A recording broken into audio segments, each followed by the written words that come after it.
So, welcome everybody here. This is our Midwest Walleye Challenge, the first one ever in South Dakota halftime show. So we're doing it a little bit different today. As you can tell, Nick Harrington, your host, Hole has actually put me in charge, which is a bit mortifying. So we're going to have this on our YouTube, Game Fish and Parks YouTube page, as well as here on the GFP Podcast and Blast. So wherever you get your podcast, YouTube, we're coming at you here. And I'm just going to kick this off. Well, wait. I thought it's a halftime show. Am I not performing? No, we didn't have it in the budget, mostly in the liability portion. I'm like, why am I here? I'm a pan fisherman. Hey, you're in the show. I am. So I got, for those of you on YouTube, I got my Game Fish and Parks vest and my angler hat. So I'm wearing a couple different roles. So Hole's here to moderate. We have got Jeremy Heidemann, who is one of our anglers here, and then we have got Jim and Sean with Anglers Atlas. So what we're gonna do, we're gonna kick it to Sean and Jim, just gonna give us some background on this tournament because we are one of 5 participating states, if I have this correct. You guys have been doing this a few years, and then we're gonna kind of kick it to Jeremy, myself, talk about the fishing. Hole's gonna interject himself as he always seems to do, and with that, let's just kind of have some fun with this. So, Sean, Jim, you want to introduce yourselves and kick this thing off for us? Yeah, absolutely. Thanks, Nick. And great to meet you, Jeremy. As Nick was saying, my name's Sean Simmons. I'm founder and president of the Anglers Atlas. I'm based here in northern British Columbia, actually a little bit outside of walleye country, but certainly love walleye fishing. We're mostly rainbows up here. And the way we got into this is we've been giving free fishing maps to anglers for over 25 years. And my background's in aquatic sciences. So I thought, what if we could combine the worlds of fisheries science with the anglers who are out in the water and see if we can start getting a better sense of what's happening with fisheries across the land. I should always start with secret spots stay secret.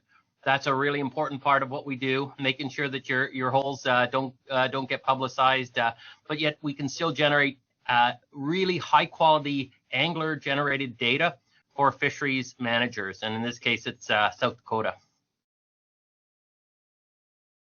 Yeah, and I guess I'll take over there. There's actually 6 events now because Michigan just started on May 15th, so we're up to 6 states now. They had a later opening date for their fisheries. So anyway, but yeah, my name is Jim Clark. I'm the angler on the team. I don't bring the science background. I bring the angler's perspective to the app. I've been a tournament fisherman for well over 30 years. I live in southern Alberta and I fish tournaments in Saskatchewan and Montana. So that's kind of my fishing background. And then Jeremy, go ahead and introduce yourself. And I know you are part of an organization out West River, so feel free to talk about that too. Yeah, you bet. Well, Jeremy Heidemann, out here in the beautiful Black Hills, and been retired. So both my wife and I are retired Air Force. I was in 24 years and she was in 23. We have 3 girls, and man, talk about beautiful state. So I'm originally from Wisconsin, also really well known for its walleye, but I tell you what, I got out here and I was like, we're coming back, and my wife's from Rapid, so it was meant to be. But so last couple of years I got involved in this organization called Casting Vets, and what it is just a nonprofit, veteran ran, and we're really focusing on our vets down in Hot Springs, but all vets are welcome. And what we're doing is we're trying to just get vets out, get them on the water, get them on the ice. Those are struggling with PTSD, with substance addiction, and just give them another outlet, and just be there, be a wingman, be a buddy. So it's really starting to take off. Seen a lot of positive results from it. And it's just great. So the great thing about this organization is there's a few of us that we can take vets out, especially during our bigger events. Nobody needs a license. We got that approved through you guys, and I'm soon to be, I think this year I'm supposed to be signed off where I can take 1-on-1 or 1-on-2 or whatever it is and just guide and get these vets out fishing. So it's a good deal. That's super cool. And I think that's kind of like, I'll let you kind of talk about what you're seeing out there out west, Jeremy. I mean, you've got, I mean, I got the leaderboard right here because I'm a cheater when it comes to these things. You're pushing just shy of 200 fish this year. I know Mikey's leading right now as we look. He's got 298. I've got myself in second, 217. I've been on Lake Sharp and Francis Case, but I mean, if you want to, if you can, tell us kind of about the bite that you've been on, that you've been taking these guys out on. So early on, the jig bite was really, really good. I think it still is good for those guys that I figured out the sniping using live scope. I think that really the forward spacing sonar, it really changed the game in that aspect, I think. I like to run cranks as well, and I'm just finding them, it's hitting. There's days that you're just going to pull doubles all day, and then there's, it just changes. But we've been doing really well. I know both reservoirs down in Angostura and Ormond are hitting pretty good. Just kind of the time of year where just the fishing is excellent. And I'll say the same thing too for Lake Sharp. I spent the first 2 weeks of the competition down on Lake Francis Case. We've been pre-fishing a different tournament down there, and we caught some good fish. We were getting lots of like 8-9 inches too, so that's been really good to see. And then I've been up here on Lake Sharp the last month now, and I mean, same thing. I've been trolling cranks the entire time. You can catch them jigging, but same type of pattern. I'm getting on those flats. I've been catching them in as shallow as 4, 5, 6 feet. I've been out in it's deep for sharp, like in that 14, 15, 16 feet, but really anywhere between that 6 to 12 feet, just on those flats, those fish have been on it. And I mean, if you can check the leaderboard, I'm still yet to record an over, but we have caught so many that are like 17 inches, 16 3/4, 15s. Like, we're just seeing so many of those fish. I drug Hole out with me on Tuesday afternoon, and for our Tuesday night league here in Pierre, and I think Hole might have been the not golden ticket because it was rainy, it was poury. I was doing that before you invited me. That's how I got the invite. It was how he got the invite. Nobody else wanted to go. I got some younger kids I'll have jump in the boat with me too when Mason can't go, and they turned me down, but Hole was uninformed enough to take the gig. But I mean, Sean, Jim, this is maybe a question for you. I mean, you guys can see the data. I mean, like I said, I've been catching fish 14 inches, 15 inches, 16, 17s. If I get an 18, I feel pretty proud of myself.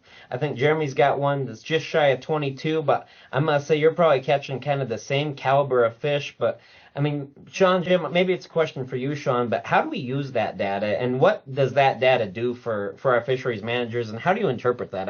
I mean, what's it look like on the back end, essentially? Yeah, so as the data comes in, we build these dashboards for our partners so that they can see the data come in real time. It's anonymized, and it's also stripped of any of the GPS stuff, and it's identified usually to either the lake or the reservoir or the river. And what you can do is you can look at population patterns, because the way we structure these events, it's not just the biggest fish, although we certainly want to incentivize that, because that's the fun part. But we want to incentivize all types of fishing, so that's why the most fish are in there, so we can get the full length distribution. I know we originally started this Midwest series in Iowa. This is the 4th year we've been doing it in Iowa. And the real interesting thing about Iowa is they don't have many naturally reproducing waters in Iowa, but they stock 160 million walleye across the state each year. So it's a major investment in the state. And so what I'm always looking for, and what jumps right at you, is that young age class from the stocked year. So it's like, if you look at a length distribution, I can share some of this stuff. In fact, if you look at, we've got a Facebook page, we will post the histograms for the whole state. We normally don't like to do it water body by water body until a little bit later, and we are always careful how much we want to share out there. It's always a careful balance, but you want to look at sort of what the entire population structure is doing. So you'll see that young age class in the small groups spike up, which is usually, at least in Iowa, the stocked waters. I'm just learning about South Dakota now to get a sense of what that looks like. And then you see where the main population is, and then you can see how that tails off for the biggest one. So that tells you one element. It tells you sort of what your population structure looks like based on length. And then another thing you can look at is catch per unit effort. How long does it take to catch? And then how often do you get skunked? And those are sort of critical items that fisheries biologists look at when they're trying to assess a population. Now, our goal here, and we're still in the process of developing, is how do we create a population assessment out of this? And we're still in the early stages, but what we want to do is we want to take what we're collecting from the anglers, because the data is really good, high resolution data. I want to compare it to traditional methods like netting surveys, electrofishing surveys, and see can we sort of imitate those and get a population assessment for that water body just from angler data. To be determined. We're not sure if we can do it yet, but that's the goal, so that essentially the anglers can be out there telling the managers what the state of those fisheries are and how healthy they are. And certainly from, I guess one more thing on the stocking side, when we run it statewide, we can start to get a sense, so long as we got a reasonable representation of the anglers, where the pressures are. So when the managers are stocking the waters, they can get a sense of these are the waters that really are well supported, well fished. We need to double down on those areas to support the anglers there. So it's a really useful tool from that perspective as well. So Sean, and maybe you can elaborate on this a bit more, but I was down on Lake Francis Case, and for those South Dakota anglers that are watching this show, I think many of us fish Francis Case, and we had a pretty tough year last year. We had not great walleye numbers, not bad walleye numbers, but we also had our gizzard shad population we had a pretty mild winter. The shad numbers were ridiculous. The population then just basically exploded. And we had, as Jason Sorensen, our fisheries biologist, would say down there, fat and happy fish, which doesn't exactly result in happy anglers from time to time. But one thing that really stood out to me as I was participating in this event, and Jeremy, I'm interested in your perspective too, because I know in some of those western reservoirs, we have kind of an interesting population dynamic, but I was catching just so many walleyes that were like 8, 9, 10 inches, and we were actually, I was getting picked on a little bit because, like I said, we were fishing a different tournament, and again, this is the Nick the Angler hat on, but they were coming in, and our joke was, well, that's not good for this one, but it's good for yours, Nick. And I would record all of them in the app. I mean, what does that data do for us when we see those 8, 9, 10 inchers? Because, I mean, to me, that's a 1-year-old juvenile fish. I mean, that's that data that you're talking about, right, Sean? That we're going to get back to our fisheries guys? Totally. When I'm looking at the data right now, you can see that young age class jump right out at you. Our sample size isn't huge. I think we got a sample size of 45 walleye right now, 11 sauger. Normally, I look for about a sample size, like just rule of thumb, about 100 fish. And that's where you can really start to see the distributions at that point. But yeah, the young age class right now, the smallest we see is a 5 to 6 incher. We got one catch at that, and then a bunch 7 and 8, I think 3 in the 8 to 9, and then 2 in the 9 to 10. Then it's a gap. And then you see a big spike again at the 12 inch for that reservoir. So you're starting to see where that first year age class is coming in and how it compares to the rest of the population. Well, I am happy to have done my job in providing quality fisheries data management, because I was not doing my job in providing quality fish to bring to the scales. So I am happy to have accomplished something. This is scratching all of Nick's itches, because he's a diehard angler, but he also went to SDSU for fisheries science, wildlife science. So it's scratching the itches.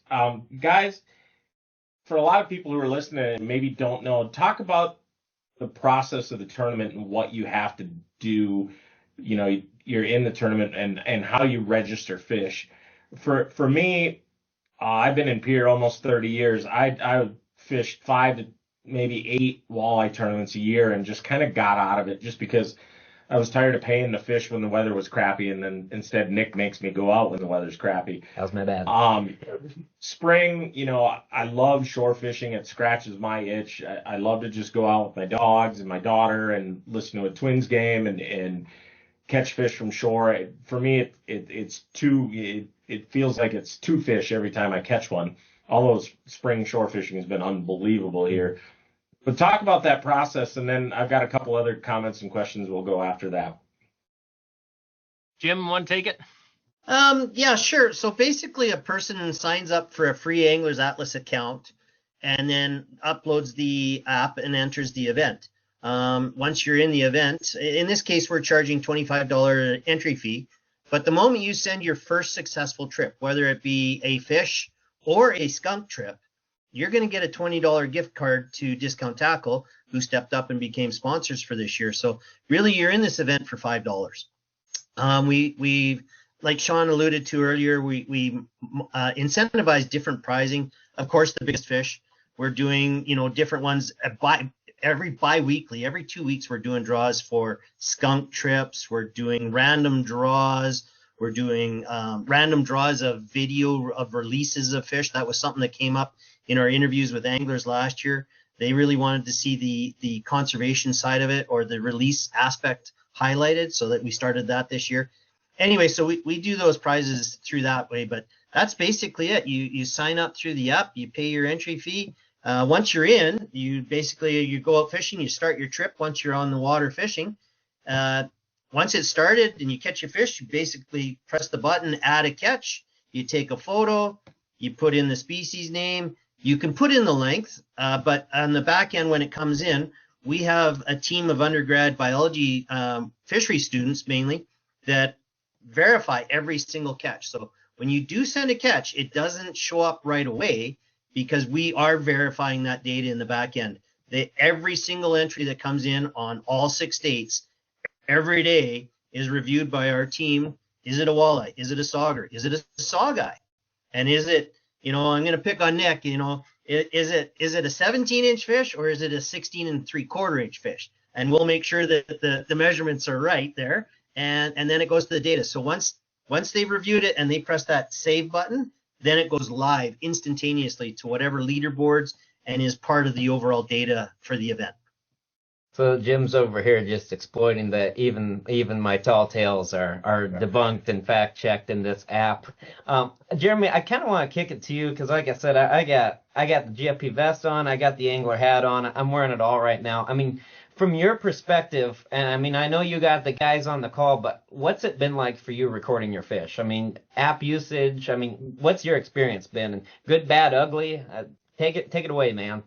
Yeah, you bet. So, a couple of years ago when I first started this, I was actually blown away how easy it was. I think the most difficult part is getting the dang fish to stay still so you can get an accurate picture. I know I had a couple of them that got sent back rejected. I'm like, what's going on? And I looked at them like, oh, well, there's a tail flip or there's something. And the action was just going. You're just going, So I still think it was a 21.8, not a 21.7 fish I caught. But, hey, that's all right. Well, go ahead, Jeremy. You don't have what I like about it is you don't have to be within service. It's everything gets uploaded within 24 hours, and you get to see kind of where you're standing. Really, I haven't had any hiccups with it. I really love the fact that you're getting paid back. I was blown away. I was like, really? I'm getting a gift card that first week or 2 weeks in, and I was sold, man. And it's great. It's great data for overall management, and it's just a good way to compete with friends. Some people on there, some people you don't, but it's just kind of cool to see overall. And the one thing I did want to add to your guys' point is it's great for fishermen of all sorts, right? Bank fishermen, shore fishermen, boat fishermen. You can do it anywhere as long as it's within the state and it falls within that boundary. Nick, earlier you said, we have the access to the data. I'm a fisherman on the team. I don't have access to the data. There's only 4 people that have access to that. All I know is when I see this stuff come in the back end is that you are within the state of South Dakota and your fish comes through. So that's all I see. And I'll say too, from the angler standpoint, I'm with you, Jeremy. I've been extremely impressed. I don't have to put what water body I'm on, anything like that. It knows it right away. I really like the stats component of it too, so I can see all my fish. And it's really been a tool that I didn't know I would have in the toolbox, because when you put that, I've been putting in sometimes, the fish have been coming in a little too fast, but I'd put in the weights on some of my fish as I was pre-fishing for different tournaments. I'd put in my numbers for line counting. I mean, Jeremy's a troller too. He knows, that number, I will forget that instantly. And then when I say instantly, I mean whenever I'm going to put it out after recatching a fish. Like, I forget what numbers I have it at. And it's been kind of cool to reference. I put the baits, so it's been a fun tool for myself as an angler just to have. And I will say too, I've fished I think in 3 or 4 different boats this year, and the GPS points from where they put that in, for what I can see as an angler, is incredibly accurate. I put that up against my Lowrance, the other boats I've been in. Like I jumped in with one of the guys fishing another event, and I was in his boat. I didn't have any of my stuff, and I was like, oh, this is the pass. This is right where it started, and we literally dropped in and we had one on. I mean, I've been impressed by that, just having my map with me in that app. So I just gotta say kudos, Sean, Jim, everyone at the Anglers Atlas team. I've personally been incredibly impressed, and whether you participate in this event or not, it's been a good tool for me, and I can hear a whole just itching to say something to me. Well, the other day when we went out, Nick was like, well, this is the pass, and I haven't caught many fish here, and I look over and he's looking at his phone, and I'm like, well, I get we're plug pulling, but you're looking at your phone already. And then he shows me, he goes, well, yeah, I see it. And he had the app up, and he goes, it was 2 weeks ago, and I caught him right here, and we were right there, and I'm like, whoa, okay, but so yeah, you're using it. For me, you watch content, you consume content, and you see all these tournaments that are like this, it scratches a tournament itch that I kind of forgot I had. But it also, when we're working, and everybody, especially around Pierre, knows Nick and I work for Game Fish and Parks. Mm-hmm. And if you happen to be out on a busy ramp on a weekend, and somebody will catch you and go, the tournament's got this ramp full, and the ramps are always full in the summer. But so for a lot of people, tournament is a dirty word, right? Because it's this kind of consumptive, and not necessarily even in a fish standpoint, but in a parking standpoint or a time management standpoint. And for me, like, I just see this more and more tournaments going this direction. Everybody likes to see the weigh-ins and stuff on those big tournaments. But if it's a family tournament or if it's these smaller tournaments, for me, this just scratches so many itches, because you're doing it on your own volition. You've got good back end, everything's being verified. If you want to release the fish, you can. If you want to keep the fish and eat it, I don't care, right? But it's such a kind of a, not passive, but it sort of is. It's just so maybe a little bit more non-invasive than a lot of tournaments that I've been impressed. And Nick got me to sign up. And the first day I signed up, I went out, shore fished. My wife and I caught 17 fish, and I'd forgot my phone. And I'm like, oh, gosh, I could have had such a great day, But Nick was fishing right across the river out of his boat, so I didn't feel too bad. But I think, it's easy to say, well, this is the wave of the future. But what impresses me is when I'm talking to our fish biologists who were kind of pushing this on us in the first place, or what made us aware of it, that, hey, South Dakota's got a chance. And, fish biologists aren't necessarily always the most, I don't know, optimistic isn't the word, but they're very reserved to say, hey, this is going to be a big deal. But our guys and gals said this could be a really big deal, because spring is super busy for them. They can't be on every water, and God knows how many waters in South Dakota have walleyes. So the more and more we can build this is where it really starts making my head turn and going, God, this could really be good, because I'm from Northeast South Dakota. There's 200 waters in my backyard, and I've fished 10 of them my whole life. And if you could start getting that information on all these lakes, I think it would make us so much more efficient as a department in stocking and managing and trapping and transporting and all those things. So that's where my, excitement when I see this. And then going through it, and the ease of it is just, it's idiot proof. It really is. If I can do it, anybody can. Yep. And it's just cool. And like Jeremy said, it's $5. You're getting $20 in tackle back anyway. So I think this is going to grow. The more we can get the word out on it, and the more people can see that, oh, this is what they're doing with the information. I'm not giving you my honey hole. It's not a real time. Nick just, dinged one at Joe Creek, and there's 50 guys there all of a sudden, Yep. So kudos to that. But I guess my question, Jim, how did you get involved in this? And it's like kind of like Nick and I, when we're doing certain things, people are like, oh, this is Chris's role. And then Nick and I are together, and then we're doing something else, and they look at me and go, how'd you get involved in this? This is stats. And I was like, I was an English major. I don't know. Talk about how you got involved in the company, because that's the first question it's that kind of popped into funny. my head. It is a long story, but I left my previous employment, and I was actually shopping in a Bass Pro when Sean phoned me up and said, do I have a minute for an interview? So he basically created a job for me. I'm the events director, and I brought the angler's perspective to the team. We have developers, we have scientists, we have undergrad biology students and stuff like that. And really, Sean freely says this, he sucks at fishing, whereas I've done fishing for many years and the tournament aspect of it too. So yeah, that's how I became involved. Well, as an example, when we first started the app, there was like 26 steps to enter a fish. And as a tournament guy, I'm going like, this ain't going to work. Like a guy wants to get that hook back in the water and get that next fish. So I think we've got it down to like 6 or 7 buttons now, and your fish is completely entered. So we really trimmed that down at the onset, and through trial and error, a couple of events, and what we're in our, well, I started in 2019 now, and of course this came out of the whole COVID scenario when events started to cancel and stuff like that. So since 2020 basically is when we've been running these events. So.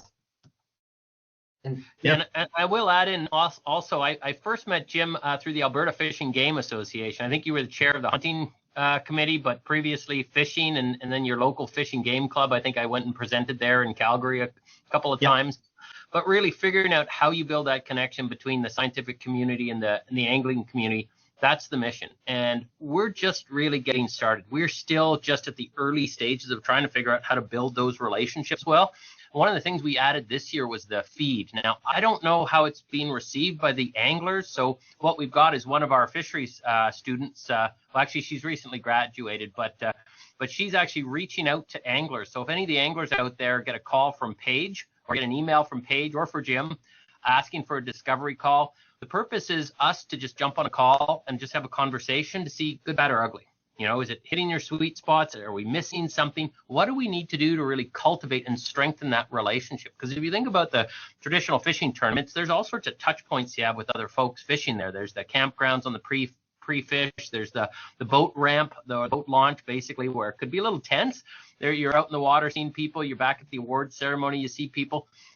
When you're doing it virtually, it's not quite the same thing. So how do we create a community of anglers through a virtual platform? The idea was that feed could be that thing that helps to create a stronger connection. We also allow you to direct message other folks in the tournament, but it's, again, secret spots stay secret, but you can share with your buddy your secret spot. So we sort of keep that dial down. The messaging hasn't really picked up, but the feed, we're starting to see people they'll like a photo, they'll occasionally comment. I don't know if we've got it dialed in just yet, though, because all the release videos are coming through, which is really cool when we want to sort of showcase how we can actually estimate. And this is more for some of the coastal fisheries we're working on now, like South Carolina and talking with North Carolina and Georgia, and not to mention the Gulf. On a big challenge for them is condition on discard. Like when the fish is released, how is the fish surviving? Because they don't have really good data on this. So this is going to help support that element of the fishery there. But it's interesting, when I was talking with Paige on her discovery call, she says a lot of the anglers, well, I don't need to know your secret spot, but what are you doing? What are you using? What's the tip? So we might explore maybe if we can incentivize it, put some prize. I don't know how to do this yet, but maybe a quick video of what you're using. I don't know if that'll resonate with folks. I might get a lot of pushback, but just some way of sort of building that relationship between the anglers and just having that something to post. So maybe I'll ask you, Jeremy, what is that something you'd share on a video? I don't know. I'm not too big of a secret keeper. I mean, I'm not going to tell you my direct pass, and especially if I'm pre-fishing for a tournament or something, other than this app right here. But I'm not opposed to like showing a color pattern that's hitting that day or whatever and help other fishermen out. But I think inherently we're all pretty we guard kind of our secrets in what we do. So I don't know. What do you think, Nick? Well, as you guys know, I'm kind of a weirdo nominally when it comes to this whole situation. And I mean, I'll be full candid disclosure. This conversation that we're having right now, this show, this came from a discovery call that Sean, Jim, and I did with your team. And this was talking about, I think for these types of events, I'm jokingly dressed as an angler and dressed as myself and dressed as Game Fish and Parks. But to me, I just really feel like that word of mouth. If Game Fish and Parks sends something out and says, hey, we're going to do this, is it another harvest report, right? Is it another survey that we see of the boat ramps? But I think as anglers, as myself, Hull, Jeremy, I can't thank you enough for getting on this call. Like, we want to put that community with that, like you guys just said. And I mean, to me personally, and I think everybody knows this, that bridge between Game Fish and Parks, the anglers, it's key if we're going to enjoy these fisheries that we have. And Jeremy, I'll even pick on a reservoir out there. I think we've even had a regulation change on a fishery that produces a lot of numbers of fish. That's kind of given more opportunity for anglers to harvest these fish. And I want your perspective, but I'd hope to say that regulation has been a very positive thing. Absolutely. I think with that change, you're going to see a lot of those 16, 17, 18-inch, even 19-inch fish harvested this year. I don't know. I talked to a lot of people, and the folks that are out there, grinding it out every week. We're concerned that it's going to, after a couple of years, it's going to negatively affect that fishery. But there's a lot of success happening. Those. No doubt, some of those fish need to get weeded out because we were seeing some unhealthy fish. A lot of those 19-inch snakes that are being pulled up. Like, man, I don't even know if I should throw this back. I mean, it's they're just really sickly looking. But for the most part, I think the fish that we're getting are pretty healthy. I really didn't get a whole lot of unders with that lake you're talking about this year. I think, gosh, I don't know. Say out of the almost 200 fish that I've caught, I'd say maybe 20 of them were under 15. And I know you guys are going to use that data. And I know you guys are also partnering with some of our fishing clubs that we have out here. And there's a lot of data that came out of that too. So it's be really interesting to see what happens with that fishery. And that's a great point too. I mean, I think these types of events and the way we share that info, that it's all our catches, is a good way to showcase, like, essentially in live time, what are we seeing as anglers? I mean, we literally are giving that in live time. And I'll even go a little bit farther, Jeremy. I will say I was taking screenshots of my app, and when we had the National Walleye Tour here in Pierre, I was sending some screenshots to some of my buddies that live out there, so they knew I was not joshing with them. Like, that's really made pre-fishing nice for me. But yeah, I mean, I hope that this is a way, and from Sean, Jim, what you've explained, I hope this is a way for us as anglers to just build an even better relationship with Game Fish and Parks and stay right on top of those things that we're talking about. Whether it's, I use the Lake Francis case, for example. We had some tough fishing last year. We said at our fisheries meeting, it's on our YouTube page for anyone that wants to go watch it. I think we've had a couple thousand views on it now, that, we had a good population of fish coming up. I'll tell you what, as an angler, it was pretty cool to see. Like, yeah, rods is shaking a lot. It ain't bending and pulling, but it's shaking, and it's those 7, 8, 9 inches you were talking about, Sean. So I enjoyed to see that personally. It's an interesting perspective that you have out there too, Jeremy, with these, just the bite out there, the status out there. But I mean, that's, to me, all of us together, like Cole said, this scratches a lot of itches for me. This is, a close personal mission for me. And I hope everyone appreciates this. And if you're taking the time to watch this, it's just something, pay that $25, get involved. It's a tournament, right? But it's also a way for us to really support our fisheries. Exactly. Yeah, 100%. And I would like to say thanks, Nick, for doing this. One of the ideas that we've got in building that community is really reaching out, having Jeremy on the call right now, and just sharing that with folks. So I love the idea. This is the first ever halftime show we've ever done. So this is going to be a good test. If this works, we'll take it to the other states. And remind me, it ends July 1, June 10 to June? June 29th. Right. And people can still sign up, right? Yep. Oh, yeah. And lots of prizes left, even tough luck prizes. If you skunk, you still get a prize. There's lots of bi-weekly prizes still left. I think we've still got three 3 bi-weekly sections, and then there's the overall prizes as well. It only takes 5-10 minutes to get, that 28, 29, 30 incher that might win the whole thing for the state, right? Right. Yep. And, for me, you're a diehard angler. I've been out on the shore since the ice came off in February in Pier. I'm going back to the Northeast this weekend, where a lot of my friends still live, and they consider themselves diehard anglers, and most of them haven't even really fished yet because they've been too busy chasing kids in school and doing all these other things. So it's for being a pure fisherman and working for Game Fish and, tracking license sales and always talking about fishing and hunting day in, day out. It's easy to remember that for a lot of folks, summer hasn't started and that's when they fish. Whether the fishing is good or not, that's when they're fishing, right? I mean, so, there's still plenty of time out there. I think this is this is certainly our time where most people are out fishing is, late May through probably mid-July. And so it's, there's leaderboards and all this stuff, but like you said, there's still plenty of time to get in there, still plenty of prizes to go. And I just can't commend you guys enough for making that easy and for sharing that information, because that's where when Nick and I started talking about it, I said, why wouldn't we, start pushing this through our platforms and trying to get South Dakota and frankly non-resident anglers who come over. Why wouldn't you do this? Because we're using the information.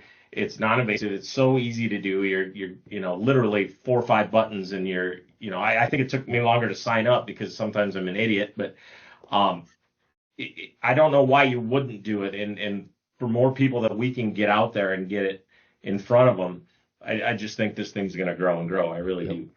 Yeah, and it's not really the traditional event where it's scheduled for a Saturday or Sunday, and right. You got to go no matter what, whether it's blowing or hailing or storming or whatever. It's an event where except for Nick, it's an event where you can pick and choose the days that you want to go. If you're a shift worker and you've got that Tuesday, Wednesday off, you can go.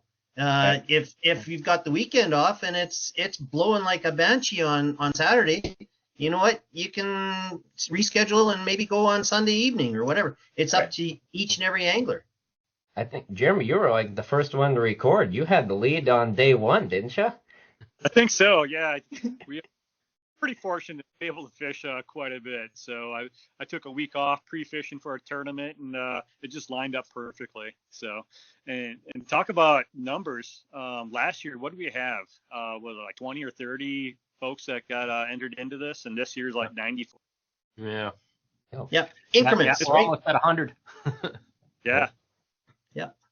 Well, and that's my goal of this too, is just like I said, anybody that has, whether you have an interest in fishing itself, fisheries management, tournaments, anything, I think it connects all of us, and we all have a role in here some way or another. And I think that's, again, what I find the most interest in. And it's fun that you can go out on a random Thursday night and you can be participating in a tournament, right? Or you can catch one. But at the same time, if somebody watches this, signs up right now, goes up on Oahe this weekend and Memorial Day weekend and gets one, 4th of July, Father's Day, whatever. Well, not 4th of July, but Father's Day. Yeah, my bad. Get it the week before. Right. But you can go catch a 30-incher right now, and you're going to take the lead, and you're going to be leading overall. Like you said, Jim, 5-10 minutes in. So, I think that's what makes it pretty cool. You can be the diehard, like Jeremy, from day one, or you can go out and someone on Father's Day weekend, first time fishing, it might go catch a 29, and they're going to be at the top of the leaderboard. That's pretty cool to me. They're pretty cool prizes, too, for that overall, the ended year one. What is it, like a fishing pole or something? Or Daiwa was a great sponsor, and that's actually something we should definitely call out. Discount Tackle and Daiwa. Those have been 2 major sponsors, and my bad for not calling that out earlier. But yeah, they've been great partners helping get this thing off the ground this year, and in terms of prizes. Yeah, so there's cash, there's extra Discount Tackle gift certificates like $200, $150, something like that. And then the rods and the reel combo from Daiwa. So, yeah. And I'm going to go to and just to even add on from the sponsors, from the fish management perspective, from the anglers, from everyone, it's a big team effort, and that's what makes these things successful, right? if we have one person pushing it, if Game Fish and Parks is pushing it and nobody else gets on board, ain't nobody else going to get on board. To have us all on board, that's what I think is the coolest component. And I got to shout out Sean, Jim, and their team again, because I will say those submissions, I mean, Jeremy, I'm curious your thoughts, but it's, sometimes it's minutes after I submit them that they're approved, that they're in. And so, I mean, it's usually never more than but a couple hours. And I'll sit there and I'll check the leaderboards in the morning and in the evening. And I know all the nice weather days because there's always, the leaderboard's always changing. There's more fish coming in. And I just gotta say, even I think it was the other night, I was in the middle of one of my 3-4 fish coming in at a time. I must have just not got a photo or didn't upload or something. And one of your team was emailing me asking if it had saved the photo into my phone. Sure enough, I emailed it. It was one of those definitely 17, not 16 and 3/4 inch ones, Jim.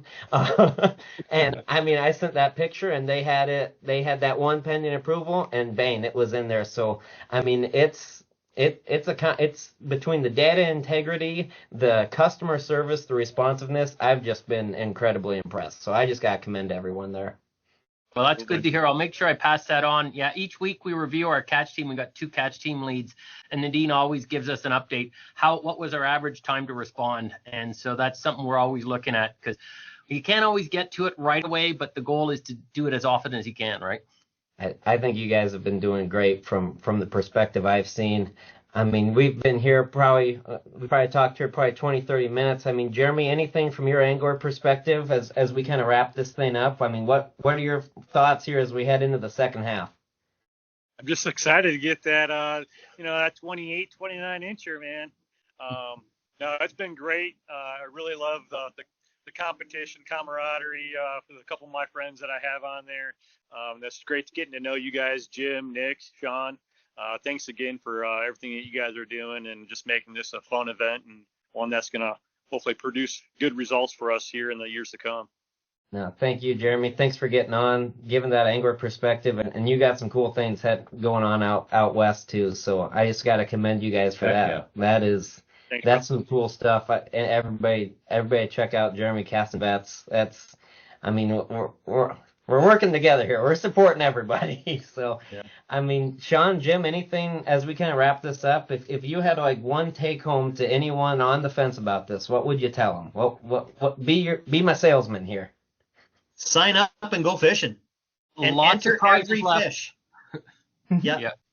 And one of the things we like to do is at the end of the event, we sort of wrap up the stats and send it out to the people that participated in the event, so you can sort of see what's happening. Maybe at the end of the event, we do a wrap up show, and I can sort of share some high level stats with folks. Yeah. And if there's any of the participants, I'll share a little bit more. Still, secret spots will stay secret, but the idea is the people who are giving us data, we want to find a way to make sure we're rewarding them and making sure we're giving back, right? So we'll figure out the best ways to do that, and we've got a couple methods that we try with some posters and some stats, but always open to suggestions. So Jeremy, if there's something that you guys want, maybe your group happy to make a presentation remotely sometime and sort of walk them through what the data looked like and what we could do moving forward. Sounds good, man. And I'll say too, I looked at that poster from Nebraska's last year too, and I thought that was really good info. Not a surprise to see McConaughey at the top of the list, but I mean the average size of walleyes coming in, the fish you had, I thought that data was super cool, and I'm excited to have mine part of South Dakota's poster. And I mean, I'll just say selfishly, I really hope people enjoyed this. I hope you guys enjoyed being on, whether you're listening, watching on YouTube. I hope you found this informative because, like I said, this was kind of my idea. So if it works, we're going to do a few more of these, Jim and Sean. And Jeremy, I think we'll have you invited back. But, yeah, I just want to say thanks, everybody, again, getting on and your support in this competition.